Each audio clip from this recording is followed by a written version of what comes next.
Selamat sejahtera, saya Salvation Laki Kartikesan dari Wartawan TVPSS SMK Seri Mahkota. Pada hari ini telah berlangsungnya Majlis Penyerahan Sijil SPM bagi tahun 2025.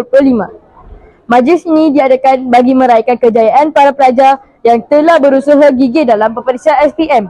Jadi mari kita saksikan.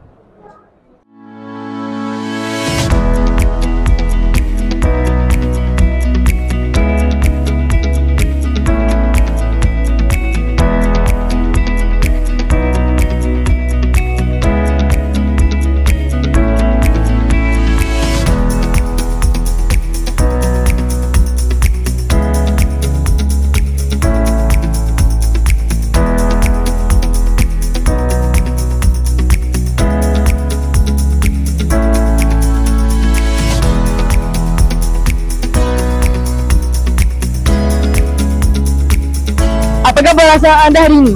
Bangga dan gembira. Perasaan saya hari ni mula macam takut lah. Lepas tu bila dah buka tu tengok okey, dah hilang dah berdebar. Baiklah, happy lah. Parti. Aku rasa sangat gembira lah dan terima kasih kepada guru-guru kakak punya keputusan daripada E-Matematik dapat A. Alhamdulillah, terima kasih. Unexpected lah. Tak sangka boleh dapat straight A sebab rasa itu susah sangat.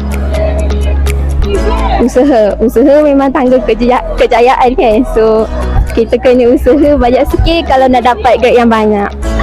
Apakah perancangan akak selepas ini? Perancangan saya ingin menjadi seorang guru. Saya minta IPG. Sebenarnya semua saya minta lah. Matric, CPU semua saya minta. For me, lepas ni nak masuk U and then study overseas and then so on lah. Terima kasih.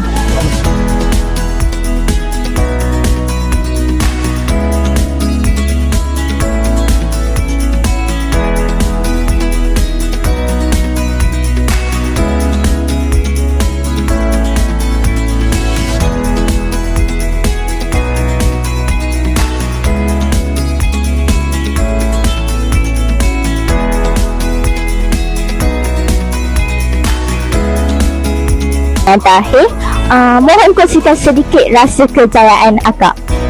Rasa kejayaan saya, apa yang cikgu ajar semua korang kena ikut. Lepas tu kat rumah biasa buat latihan. Lepas tu apa tips-tips yang cikgu bagi tu semua korang kena ikut.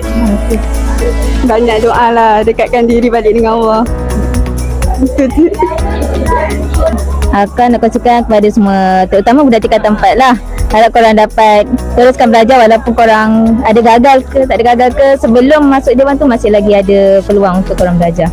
Okey, itu saja. Okey, baiklah, terima kasih.